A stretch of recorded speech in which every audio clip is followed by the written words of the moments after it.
Halo semuanya, welcome back to Chips Channel. Kali ini kita mau membahas sebuah SUV, dalam tanda kutip SUV wajib bagi orang Indonesia. Ini dia Toyota Fortuner TRD Sportivo.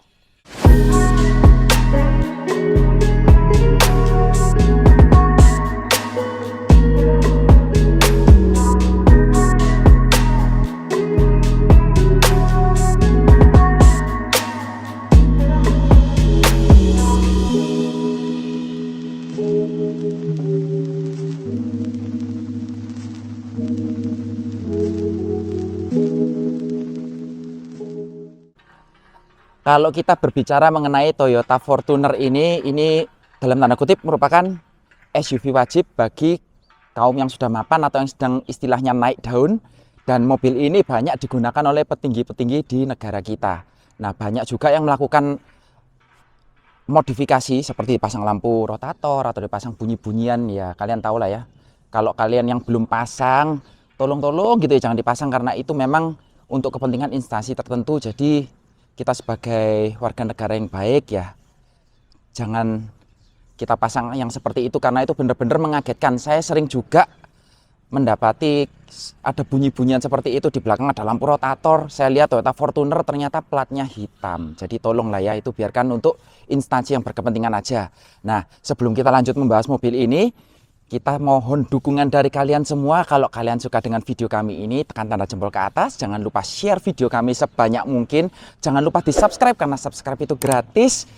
Nyalakan tanda lonceng notifikasi supaya kalian tahu kalau kita mengeluarkan video-video terbaru. Dan jangan lupa komen-komen di bawah. Oke, sekarang kita kembali bahas mobil ini. Kalau kita lihat, ini adalah Fortuner TRD Sportivo. Ini merupakan Toyota Fortuner generasi kedua. Kalau kita lihat tampangnya ini nggak ada mirip-miripnya sama yang generasi pertama. Kalau kita lihat sekarang modelnya ini, kalau boleh saya bilang, nggak se-nge-Jeep yang Fortuner generasi pertama. Ini lebih ke arah sporty. Bisa kita lihat ini lampunya sipit-sipit seperti ini. Oke sih, kalau saya suka banget dengan modelnya. Meskipun dia bukan yang nge-Jeep, tapi dia modelnya sporty dan masih gagah. Lampunya sendiri, lampu utama ini sudah proyektor LED. Sudah ada DRL, untuk lampu sein ini masih bohlam. Nah, karena ini yang tipe TRD Sportivo, jadi di tengah ini grillnya ini sudah di blackout. Jadi warnanya sudah hitam glossy seperti ini. Tentu saja dengan emboss TRD. Kemudian kita kalau turun ke bawah ini juga ada perbedaan ya. Rumah lampunya ini lebih besar, pakai cladding-claddingan plastik seperti ini. Untuk fog lampnya masih halogen. Cuma yang saya sayangkan ini rumah dari fog lamp ini seperti tempelan ya. Ini finishingnya kurang bagus. Kalau kalian bisa lihat di sini masih ada rongga, di sini juga ada rongga. Jadi kurang seperti bawaan pabrik. Kemudian di bagian bawah sini juga sudah ada body kit tambahan. Lagi-lagi di sebelah sini ada emboss TRD Sportivo. Kemudian kalau kita lihat di bagian atas, dia kelihatan ya, ini kacanya seperti agak kecil. Mobil ini memang sedikit lebih rendah daripada Toyota Fortuner generasi yang pertama. Nanti kita lihat bagaimana ruang kepalanya di dalam. Nah, sebelum kita pindah ke bagian lain, kita mau lihat apa yang ada di balik kap mesin ini. Ini kap mesinnya berat banget ya. Masih belum ada pegas, jadi masih pakai tangkai seperti ini. Ini asli berat banget. Nah, ini mesin dari Toyota Fortuner TRD. Kalau yang generasi pertama ini menggunakan mesin dengan KD-KD-an. Kalau yang ini mesinnya sudah berubah. Ini mesin 2GD FTV. Kapasitasnya juga turun dari 2500 sekarang menjadi 2400 cc. Yang ini 4x2 ya. Jadi kalau untuk yang diesel ini ada pilihan penggerak 4x4. Yang kita bahas kali ini adalah yang 4x2 rear wheel drive. Penggeraknya pasti roda belakang kalau untuk Fortuner. Nah, untuk tenaganya sendiri dia menghasilkan 149,6 PS dengan torsi maksimal di 400 Nm. Memang bukan angka yang tinggi untuk dibandingkan dengan mobil sekelasnya, ini masih cukup kecil, tapi saya rasa dengan torsi dan tenaga segitu ini sudah cukup lah. Karena saya juga pernah merasakan mobil ini di luar kota, di pegunungan, itu enteng banget tarikannya. Nah, kemudian untuk mesin pilihan yang kedua itu adalah mesin bensin 2700 cc yang itu masih menggunakan mesin yang sama dengan Fortuner generasi yang pertama. Tapi bedanya yang di sini, kalau di generasi Fortuner pertama, varian bensin itu adalah varian yang flagship. Kali ini dia adalah varian yang di bawahnya yang diesel. Jadi dia hanya ada penggerak 4x2 dengan tipenya SRC. Jadi kalau yang TRD Sportivo ini adalah flagship VRC. Jadi untuk yang varian bensin masih menggunakan mesin 2 TRFE, menghasilkan tenaga 163 PS dengan torsi 242 Nm. Saya yakin kalau mesin itu dipasangkan ke mobil ini itu tenaganya lemot sih. Nah, kalau kita lihat ini transmisinya juga beda ya dari generasi pertama. Yang sekarang ini sudah menggunakan transmisi otomatis 6 percepatan. Kalau kita lihat ruang mesinnya juga ini sudah lumayan rapi lah ya. Sudah ada cover mesin, dikasih peredam, firewall juga ada peredamnya, kemudian sudah ini ada modul ABS-nya, kemudian ruang mesin dicat warna dengan bodi. Beralih ke bagian samping. Nah, kalau kita lihat di bagian samping ini sekarang sudah beda total ya sama yang generasi pertama. Satu-satunya ciri itu hanya ada di sini. Jadi dari generasi pertama ini pilar C ini dipertahankan miring seperti ini. Cuma sekarang bagus, jadi di bagian bahunya sini diberikan list chrome dan diberi variasi naik seperti ini, nambah kesan sporty. Di atas juga ada sudah ada roof rail. Ini roof rail beneran ini, besi bahannya. Sudah ada talang air, handle-nya sudah chrome, sudah model tarik seperti ini. Kemudian ada tombol keyless. Untuk spionnya sendiri dia sudah auto folding, kalau kita kunci dia langsung menutup. Tapi waktu kita buka dia nggak langsung membuka. Jadi tunggu kita menyalakan mesin baru nanti dia akan terbuka. Spion ini juga karena ini tipe yang TRD Sportivo, dia sudah di warna hitam seperti ini. Jadi kalau kalian ingin terlihat perbedaan antara spion dan bodi, pilihlah warna selain hitam. Karena apapun warna yang kalian pilih, spion dan grillnya itu pasti warnanya hitam. Sudah ada lampu sein di spion juga. Kemudian untuk fendernya sendiri, ini kalian bisa lihat, tidak seperti yang dulu ada tambahan over fender yang besar. Sekarang ini dibuat fendernya seperti agak keluar seperti ini, kalau kalian bisa lihat garisnya. Kemudian ditambahin kelading-kelading hitam seperti ini, tipis saja. Kemudian untuk bannya sendiri, dia sudah pakai yang ukuran 265 60 ring 18. Lagi-lagi dia kepingin memperlihatkan TRD-nya, ada emboss TRD juga di velgnya sini. Untuk rem depan sudah cakram, rem belakang ini juga untuk yang TRD ini sudah ada improvement ya. Jadi yang awal-awal keluar itu masih menggunakan rem belakang tromol, tapi yang TRD Sportivo ini rem belakangnya itu sudah menggunakan rem cakram. Kemudian pindah ke bagian samping, ini sudah ada footstep yang kuat. Oke lah, modelnya sudah kelihatan menyatu, jadi seperti memang orisinil bawaannya mobil. Ini bawaannya. Kemudian ada stiker-stiker seperti ini dengan tulisan besar TRD Sportivo. Beralih ke belakang, dia sekarang diberi garis seperti ini. Jadi nggak ada over fender lagi, sampai belakang ada garisnya seperti ini. Jadi agak dibuat mungkin kayak efek-efek white body gitu ya. Ini kaca belakangnya, kalau saya bilang sudah bentuknya kayak membuat seolah-olah atapnya ini jadi floating ya. Kalau kalian lihat ini warnanya di black out, kacanya sudah nyambung, terus pilar C yang di sini juga sudah dihilangkan, ditutup dengan kaca. Jadi itu sudah oke kalau aku bilang. Kemudian kalau kita pindah ke bagian belakang, lampu belakangnya ini aku suka banget sih. Jadi kesannya itu jadi sporty banget. Terus lampunya ini sudah LED bar, lurus-lurus, panjang-panjang gini maksudnya ya. Terus untuk lampu mundur sama lampu sein sayangnya ini masih bohlam. Ke bagian atas antena sudah shark fin, sudah ada roof spoiler, ada Hammond stop lamp, sudah ada rear defogger, sudah ada wipernya juga. Kemudian ini ada garnish yang memanjang ini ya, sampai ke depan ya, garnish chrome. Di bawah logo Toyota sudah ada garnish chrome juga dengan tulisan Fortuner. Untuk lampu plat nomor dia masih bohlam juga. Ke bagian bawah sudah ada parking sensor 4 titik. Kemudian ada reflektor. Lagi-lagi karena ini varian TRD, dia sudah ada body kit tambahan. Dan lagi-lagi ada emboss TRD Sportivo. Untuk ban serep ada di bawah. Bagus, ada penutupnya.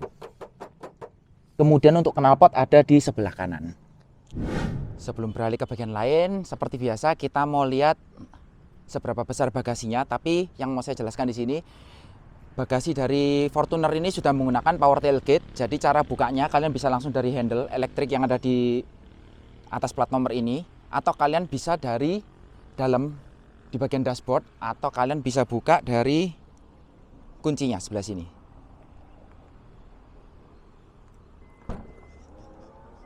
Jadi untuk yang ini karena belum improvement yang terakhir, jadi dia masih belum ada kick sensor ya. Untuk nutupnya kalian juga bisa dari atas ini.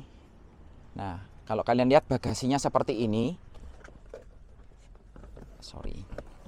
Jadi ini untuk yang paling tegak, ini untuk yang paling rebah. Bagasinya kalau aku bilang nggak besar sih. Ini agak lebih kecil daripada Fortuner yang generasi sebelumnya. Di bagian bawah ini juga nggak ada tempat penyimpanan apa-apa. Ini karetnya tambahan. Kemudian untuk tempat toolkit, nah emergency kit memang dibawain Toyota seperti ini. Kalau untuk dongkrak dan kawan-kawannya ada di samping sebelah kiri. Kemudian di samping sini juga ada hook kiri kanan untuk menggantung barang. Nah kalau kalian rasa ini masih belum memenuhi untuk barang kalian, kalian bisa lipat jok yang ada di bangku baris ketiga ini dengan cara tarik satu tuas ini. Nah ini sudah ada pegasnya ya, jadi dia lumayan oke. Bisa bantu naik. Nah ini sudah ada pegasnya, jadi gini langsung dia bantu naik ya.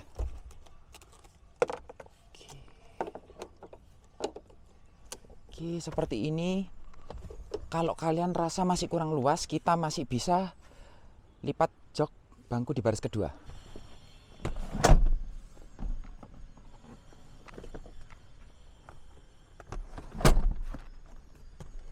Seperti ini, memang tidak rata lantai, jadi di bagian tengah-tengah sini ada sedikit turunan, tapi saya rasa ini bisa menampung barang yang cukup banyak meskipun tidak bisa barang yang tinggi. Seperti yang saya katakan tadi, untuk menutup kalian bisa tekan tombol di atas ini, atau kalian bisa tekan tombol di bagian dashboard, atau kalian bisa tahan di kunci seperti ini. Oke, sekarang kita langsung ke bagian depan.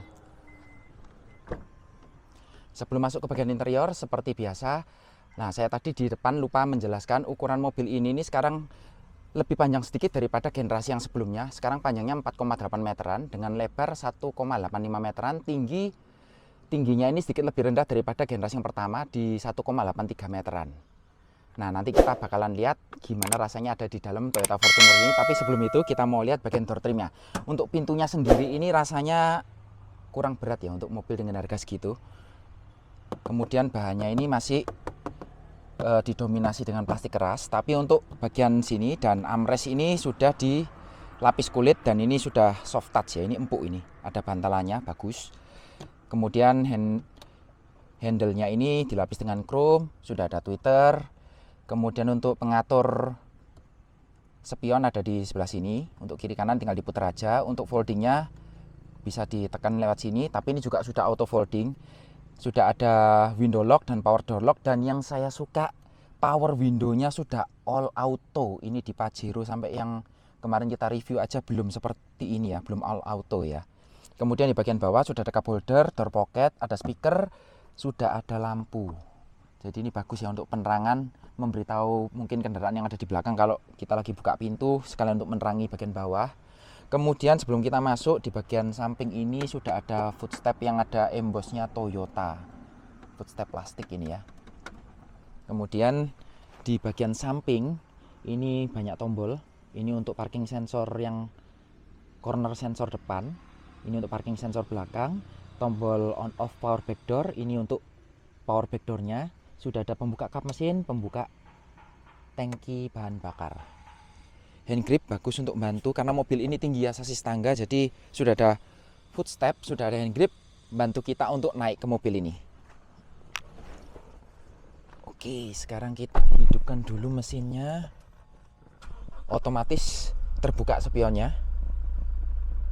Kemudian di bagian MID kalau kalian bisa lihat, ini saya ulangin. Di bagian MID ini sudah ada siluet dan siluetnya ini bagus, siluetnya Fortuner. Bagus banget, ada tulisan Fortunernya. Terus ini juga backlightnya ini sudah ada yang warna biru-biru gitu ya, sudah oke. Untuk speedometernya sendiri ini kita bisa lihat outside temperatur. Ini juga ada posisi transmisi. Kemudian ini pintunya lagi buka ya. Kalau kita lihat MID dalamnya, ini ada informasi untuk konsumsi BBM, kemudian jarak yang bisa tempuh, kecepatan rata-rata. Nah, seberapa irit kalian nyetir, ada penilaiannya di sini. Kemudian ini full consumption after reset sama yang mungkin secara keseluruhan ya. Kemudian balik lagi, ini ada message, jadi mobil ini tidak ada masalah, jadi no message. Kemudian untuk setting vehicle ini banyak ya. Meter cluster ini untuk satuan unit, bahasa, eco. Oke lah, masih eco saving. Ini masih oke lah, standar. Sisanya juga masih analog semua.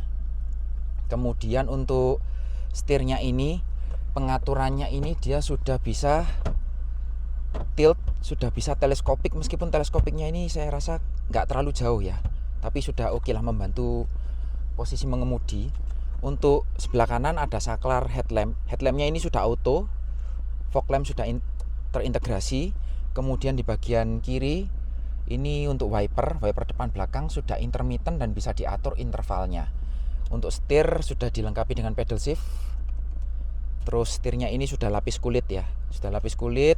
Terus bagian atas ini ada kayu doff. Saya suka sih kalau kayu doffnya kayak gini. Yang pertama dia nggak silau, yang kedua nggak selicin yang finishingnya kilap. Kemudian di sebelah kanan ada tombol-tombolan untuk pengatur MID. Kemudian ada tombol kecil sebelah sini, ini untuk cruise control. Meskipun belum adaptif, paling nggak sudah ada cruise control. Yang sebelah kiri ini untuk Bluetooth teleponi, juga untuk radio ya. Jadi untuk pengaturan head unit lah. Kemudian untuk AC-nya sendiri ini sudah ada aksen warna silver, bisa ditutup total, bisa dibuka. Kemudian yang saya suka di samping ini ada cup holdernya, kalau kalian bisa lihat. Ini enak banget kalau kalian perjalanan keluar kota bawa minuman, bisa tetap dingin. Untuk bahan dashboardnya sendiri, yang atas ini kebanyakan bahan plastik keras. Cuma yang di atas speedometer ini sudah soft touch. Ini sudah dilapis kulit dan ada jahitan-jahitan asli ya. Kemudian di bagian tengah ini yang jarang sih, AC-nya bisa dibuka tutup. Ini jarang banget di mobil-mobil sekarang. Terus masih dikasih jam seperti ini. Ada tombol hazard. Kemudian di bagian bawah ini head unitnya ini juga agak lucu ya.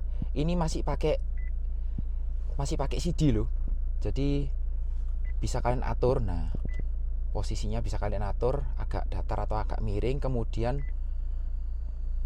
masih pakai CD atau DVD ya. Ini zaman sekarang ini agak jarang dipakai mungkin ya.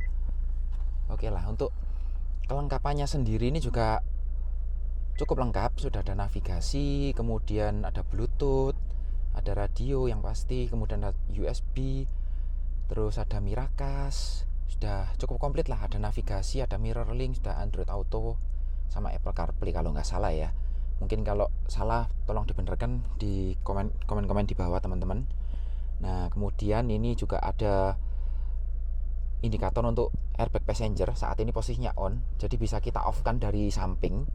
Untuk AC juga sudah digital, meskipun masih single zone. Untuk AC belakang juga bisa kita atur dari depan sini.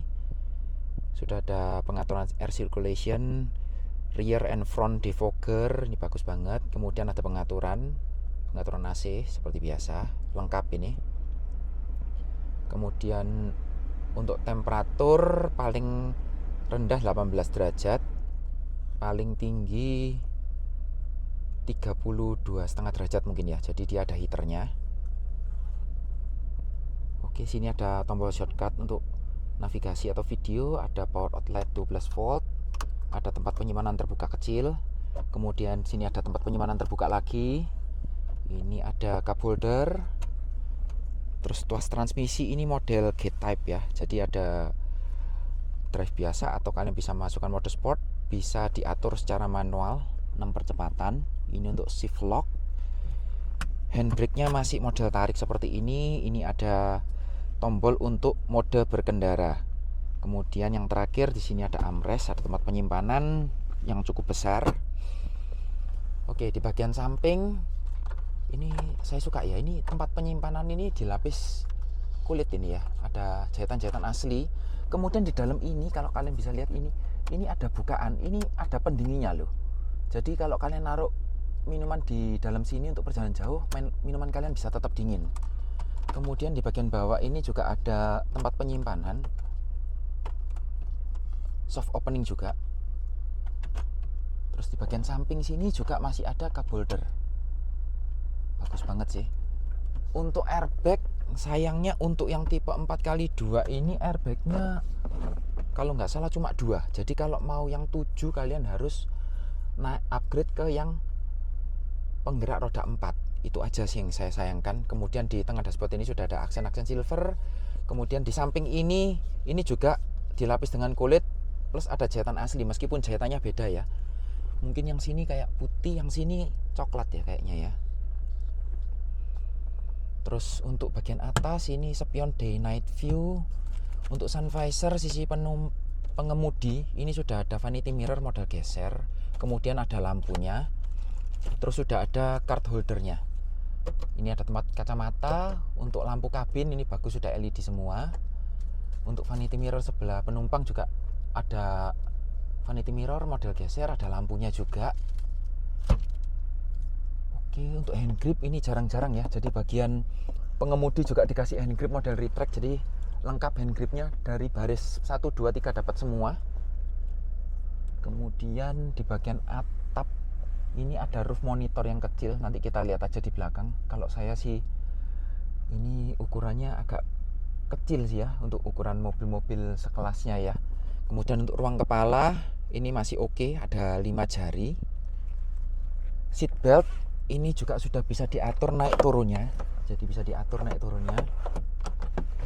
Posisi duduk ini juga pengaturannya ini sudah elektrik ya, untuk yang driver elektrik. Jadi bagian depan bisa naik turun secara terpisah dari bagian belakang. Jadi bisa naik turun depan belakang sendiri-sendiri, maju mundur. Kemudian untuk pengaturan reclining semuanya sudah elektrik, tapi masih belum ada pengaturan untuk lumbar support. Mungkin untuk bagian depan itu dulu. Kita mau lihat bagaimana posisi di bagian belakang. Ini sudah saya setel posisi mengemudi saya, tinggi saya 180 cm. Sekarang kita ke bagian belakang. Untuk di bangku baris kedua ini, pintu di baris kedua ini sedikit lebih ringan daripada pintu yang di depan. Kemudian untuk door trimnya sendiri ini masih didominasi bahan plastik. Ada emboss tulisan Fortuner di samping sini kalau kalian bisa lihat. Yang bagian sini sudah soft touch, ini dilapis kulit dengan jahitan asli. Handle lapis chrome, ada aksen-aksen silver, aksen piano black di sekitaran power window. Power window-nya ini auto juga. Bagian bawah ada speaker, ada cup holder, door pocket. Kemudian untuk bagian bawah seal plate-nya ini sudah tidak ada emboss atau tulisan Toyota. Nah, untuk masuk ke baris kedua ini cukup PR bagi orang-orang yang tidak terlalu tinggi, karena kalau di bagian depan itu dikasih hand grip. Kalau di sini polos, tidak ada pegangan apapun. Jadi mungkin bagi kalian yang nggak terlalu tinggi agak kesusahan naik mobil ini. Oke. Nah, seperti ini posisi duduk di bangku baris kedua. Kalian bisa lihat ini rambut sudah nempel ke atap. Jadi ini jelas lebih kecil daripada yang Fortuner generasi pertama, karena saya pernah naik juga. Dan kalau di generasi pertama ini nggak nempel seperti ini ya, masih oke. Kalau yang di sini sudah nempel. Kemudian untuk legroomnya sendiri ini sisanya juga nggak banyak, mungkin 2 jari lah ya, 2 jari lebih sedikit. Ini pengaturan kursi sudah paling mundur. Kalau yang paling maju ini sudah nggak bisa mentok banget ini, jadi paling mundur. Terus untuk di belakang jok depan ini ada tempat penyimpanan 2 kiri kanan, ada gantungan juga. Kemudian di tengah ada tempat penyimpanan terbuka, ada power outlet 12 volt. Kemudian masih ada tunnelingnya ya, ini penggerak roda belakang. Di bagian atas sudah ada Hand grip model retract, ada hooknya. AC-nya masih seperti yang lama, seperti Innova, Fortuner, mungkin sharing part ya. Kemudian lampunya di belakang ini sudah LED, sudah bagus. Pengaturan AC di belakang ini juga sudah pakai tombol-tombol gini ya, indikator digital, jadi bukan model yang puter, bisa auto juga. Nah, seperti yang tadi saya bilang, ini kita mau lihat untuk layarnya cukup imut ya, dan posisinya kalau buat saya ini agak terlalu memakan yang di bagian row baris depan. Biasanya kalau Innova kan agak ke belakang gini ya, mungkin agak terlalu maksa ya ini ya. Oke. Kemudian untuk seat belt baris kedua ini sudah dapat 3 titik semua, baik yang di samping kiri kanan maupun yang tengah sudah dapat 3 titik. Yang tengah dari atas ini. Oke, terus headrest sudah ada 3. Ini yang bagus banget karena jarang banget yang ngasih headrest di baris tengah. Nggak tahu kenapa kok susah banget gitu ya nambahin 1 headrest di baris tengah, padahal untuk kenyamanan dan keamanan. Nah, kalau kalian cuma berdua aja, kalian bisa turunkan ini, ada armrestnya. Ini juga ada 2 cup holder. Joknya sendiri untuk yang kiri kanan ini juga sudah Isofix, jadi sudah aman untuk bawa ini ya, untuk car seat baby ya. Oke, sekarang kita mau coba duduk di baris ketiga yang saya bener-bener nggak yakin sih, tapi kita coba aja. Oke, sebelumnya supaya kasih ruang sedikit, kita majukan aja ya sedikit ya. Jadi anggap aja ini wes nggak ada ruangannya, jadi sedikit nempel lah ya, sedikit nempel ini, goser dikit. Kita lihat ruangan di belakang. Untuk masuk baris ketiga, caranya adalah ini sudah dilengkapi dengan one touch tumble, jadi kalian tinggal tarik seperti ini, dia akan langsung melipat ke depan. Lagi-lagi ini nggak ada hand grip di samping-samping sini, jadi agak susah untuk masuknya.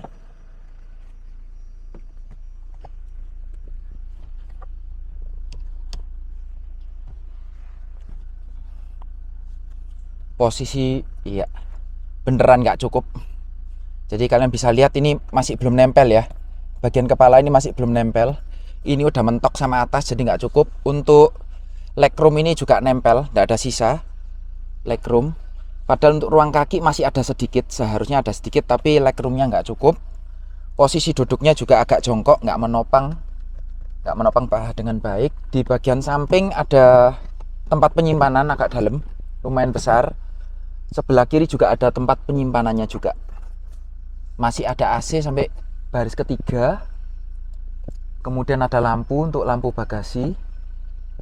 Hand grip sampai baris ketiga. Untuk seat belt juga semuanya dapat yang 3 titik. Ini kalau menurut saya banyak banget coakannya ya. Untuk plafonnya ini sepertinya mobil dengan coakan plafon terbanyak ini. Waktu saya coba Pajero nggak sebanyak ini sih. Ya mungkin karena keterbatasan ruang ini ya. Seperti bisa kalian lihat ini nggak cukup sih. Oke, sekarang kita langsung coba tes jalan aja yuk. Sekarang kita udah ada di dalam kabinnya Fortuner. Kita lagi nyoba jalan. Yang pertama saya rasakan ini untuk visibilitasnya ini, yang depan ini agak kurang ya. Kacanya agak kecil. Sebetulnya nggak ada masalah di kacanya ini. Cuma saya merasa nggak tahu ini, kalau misalkan kita lagi di jalan sempit atau misalkan kita mau ngukur jarak dengan kendaraan yang ada di depan, itu agak susah, entah karena kacanya kecil atau kap mesinnya ini kan kelihatan banget ya. Jadi blind spotnya itu gede banget. Itu kalau mobil kita berhenti agak deket itu ya, kira-kira cuma kelihatan separuh bodi aja sih. Jadi separuh bodi ke atas itu. Kok waktu nyoba Pajero sih kayaknya nggak seperti ini. Ini blind spotnya lebih besar. Terus blind spot di samping sini juga gede. Ini pilar A nya tebel juga, jadi blind spot ke samping ini lumayan gede.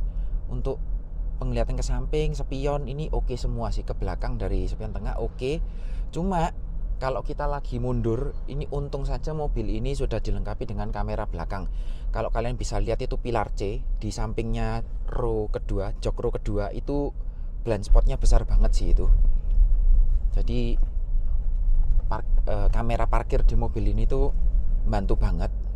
Untuk posisi mengemudi yang saya rasakan ini posisinya cukup enak karena joknya bisa diatur 6 arah ya, maju mundur, naik turun, reclining. 8 sorry, karena ini joknya ini naik turunnya bagian depan bisa terpisah dengan belakang, bisa dinaik turunkan sendiri. Posisi mengemudinya lumayan enak, setirnya bisa tilt dan teleskopik, cukup membantu lah, meskipun kalau saya rasakan ini kurang, andai kata bisa lebih jauh lagi sedikit itu bakal lebih enak, tapi dengan posisi ini udah cukup. Cuma untuk bagian belakang ini saya memang agak bermasalah dengan punggung ya, jadi ini saya rasakan joknya ini terlalu datar. Ini mungkin kalau perjalanan jauh, kalau saya sendiri ini mungkin lebih cepat capek kalau naik mobil ini mungkin ya. Terus untuk mode berkendara ini kalian bisa pilih di sini. Ini kalau sekarang kita lagi mode normal, kalau kita pencet eco di sini akan keluar tulisan eco. Mungkin kalian bisa lihat tulisan, nah itu ada tulisan eco. Kalau misalkan power, dia akan ganti power mode seperti itu. Untuk tarikannya jelas rasanya beda. Kita coba ya di sini. Kalau mode eco dia rasanya agak malas sedikit. Jadi kita injak pedal gas agak dalam itu dia kayak jalannya pelan, agak pelan gitu. Kalau normal lebih responsif. Kemudian untuk mode power ini kita toel dikit aja dia sudah lebih kerasa lah. Tarikannya pun juga beda. Kalau mode power dia jauh lebih enak. Cuma memang mungkin untuk mesinnya Toyota ini kan dibuat untuk irit-iritan ya. Jadi yang saya rasakan itu tarikannya itu nggak senjambak kalau yang kayak di mesinnya Pajero. Kalau yang Pajero itu kemarin jambaknya kerasa banget. Kalau ini agak so-so gitu ya. Tapi masih kerasa lah. Namanya juga mesin diesel ya, torsinya pasti lebih kerasa daripada mesin bensin. Apalagi ini masih 6 percepatan ya. Jadi Matic 6 percepatan, nggak kayak mobil-mobil bensin zaman now yang pakai CVT. Terus ini juga bisa kalian pindah di sini. Ini ada mode manualnya, kalian bisa pindah-pindahkan. Dan di MID ini juga kalian bisa mengetahui kalian lagi ada di posisi gigi berapa. Bisa kalian pindahkan juga lewat pedal shift, mentok sampai 6 ini. Oke, kita balikin ke mode Matic-nya aja karena lebih nyaman. Terus bantingan suspensi, untuk bantingan suspensinya mobil ini agak keras ya. Jadi kalau dibandingkan dengan Pajero yang kemarin, ini agak lebih keras. Sorry, salah jalan. Jadi agak lebih keras, tapi entah karena ini sasis tangga atau gimana, limbungnya juga masih terasa. Jadi dia suspensinya agak keras, tapi tidak lebih stabil daripada Pajero. Cuma ini sudah peningkatan jauh dari Fortuner yang generasi pertama. Jadi ini kan mobil mertua aku. Aku pernah pergi bawa ini. Yang Fortuner generasi pertama, dulu aku juga pernah bawa di tol, itu lari 100 itu mobilnya udah kayak, padahal kita setirnya lurus gini, mobilnya udah agak lari-lari sendiri. Tapi kalau yang saya rasakan di Fortuner ini, dia sudah jauh lebih stabil daripada yang generasi pertama.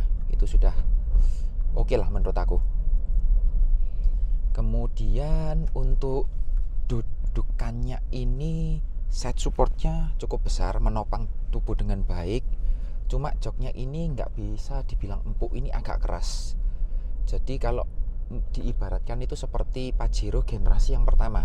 Karena Pajero yang generasi kedua itu Pajero Sport ya. Pajero Sport yang generasi kedua itu kan joknya empuk kayak sofa gitu ya. Kalau ini sih agak keras kalau aku bilang. Untuk konsumsi BBM ini juga irit. Jadi waktu aku bawa ke, kalau kalian tahu, Trawas ke Hotel Surya, kemudian Tretes ke Hotel Surya, terus kita turun, kita jalan-jalan sampai ke Trawas. Ada yang namanya daerahnya PCI ya, kita bawa ke situ. Dan mobil ini diisi full dari Surabaya, puter-puter Tretes, Trawas, terus balik lagi ke Surabaya. Itu indikator bensinnya, indikator ini BBM-nya, solarnya ini masih tetap full, nggak turun sama sekali. Tapi saya nggak sempat ngitung berapa, tapi yang saya rasakan itu irit banget sih. Which is kita udah nempuh jarak lebih dari 100 km dan masih belum turun sama sekali itu ya. Oke, mungkin kita putar balik, nanti kita mau coba zigzagin sedikit gimana rasanya. Peredamannya mobil ini bagus sih, samping-samping bagus, peredaman untuk road noise juga bagus, cuma untuk mesin, namanya mesin diesel ya, masih ada masuk lah suaranya, tapi nggak sampai yang mengganggu sih, ada masuk sedikit aja. Oke, kita coba ini, kita sampaikan ke 40 km per jam. Oke, sekarang kita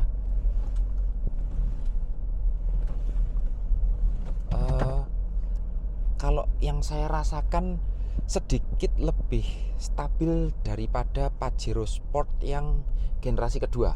Mungkin setara dengan Pajero Sport generasi yang pertama, karena yang generasi 2 itu bener-bener empuk banget sih. Itu bener-bener empuk banget. Joknya empuk, suspensinya empuk banget. Nah, mungkin ada teman-teman yang sama-sama punya Fortuner, kalian bisa komen-komen di bawah ya, gimana biaya perawatannya, terus mungkin kalian sudah mengalami ada kerusakan apa. Kalau di mobil ini sih masih belum ada. Ini mobil 2017 km, masih sangat sedikit, baru jalan 25.000 kilometeran. Terus audio tadi kita juga sempat coba sebentar. Untuk suara audionya sendiri ini kita bilang biasa sih, bassnya nggak keluar, cuma mungkin terbantu sama Twitter ini, jadi untuk biasanya orang bilang apa, noise suaranya ya, suaranya itu cukup jelas lah untuk suaranya. Tapi kalau untuk bass kurang, treble mungkin ya, treble-nya cukup oke, tapi bassnya kurang. Terus untuk lampunya ini juga sudah otomatis, jadi ini yang lucu nggak bisa di off kan. Kalau kalian misalkan lagi di parkiran mungkin terlalu terang, kalian bisa pindahkan switch ke lampu kota. Nah, itu akan mematikan lampu utamanya. Dan ini lampu utama dan lampu high beam jadi satu ya. Jadi itu B-beam lampunya, sudah LED. Dan pernah saya coba di malam hari itu penerangannya bagus. Proyektor pula, saya paling suka lampu yang proyektor. Meskipun andai kata belum LED lah, proyektor itu lebih fokus pancarannya dibanding yang kristal multi reflektor. Nah teman-teman, seperti yang aku bilang tadi, entah kenapa ini blind spotnya gede banget. Kalau kalian lihat ini jaraknya masih cukup aman, tapi mobil ini cuma kelihatan separuh ke atas. Kalian bisa bayangkan enggak kalau yang di depan kalian ini sepeda motor atau mungkin mobil sedan atau hatchback yang kecil. Saya nggak tahu ini apa karena kap mesinnya ini terlalu tinggi atau gimana, tapi yang pasti ini blind spotnya cukup besar sih. Terus satu lagi yang saya miss dari mobil diesel, AC-nya itu selalu dingin banget. Ini padahal kita setel yang ya memang suhunya paling rendah, tapi ini yang paling kecil untuk fan-nya. Fan-nya ini paling kecil tapi dingin sih. Dingin banget di dalam. Seperti kalian lihat, kita sekarang ada di ini jalan yang kecil ya. Ini kalian kalau mungkin bisa ngerasain langsung dari sini, ini ngukur jaraknya ini agak susah sih. Padahal waktu tempo hari bawa Pajero ini nggak sesusah ini. Kita nyoba dua Pajero yang lama, Gen 1 dan Gen 2 yang Pajero Sport, itu nggak sesusah ini sih. Ini agak lebih susah jalan yang kalau dari posisi saya, terutama yang untuk ngukur yang ke sebelah kiri, itu blind spotnya besar banget sih. Padahal tidak ada masalah dengan kaca depan, ya memang ukurannya agak kecil tapi masih nggak masalah. Yang bermasalah ini sepertinya kap mesinnya. Nah ini kalian bisa lihat, serem banget kan. Itu jaraknya masih jauh loh kalau sama sepeda motor, tapi kayaknya udah kayak mau nabrak gitu ya, kayak udah deket banget gitu. Itu kalau bener-bener jaraknya kita deket, itu cuma kelihatan dari pinggang ke atas itu, pinggang naik sedikit ke atas yang kelihatan. Jadi motornya sama sekali kita nggak kelihatan. Jadi saran saya kalau kalian bawa mobil ini agak hati-hati. Dan untungnya di mobil ini juga sudah dilengkapi dengan corner sensor di bagian depan. Jadi itu sangat membantu sih menurut saya untuk melihat, untuk kalian bisa kira-kira sudah dekat dengan blind spot yang ada di samping ataupun yang ada di depan. Mungkin kalau saya belum mention tadi ada corner sensor, nanti kita tambahkan gambarnya, kita tunjukkan ada corner sensornya. Itu membantu banget sih. Oke, sekarang kita mau lanjut nyetir dulu, kita mau rasain mobil ini.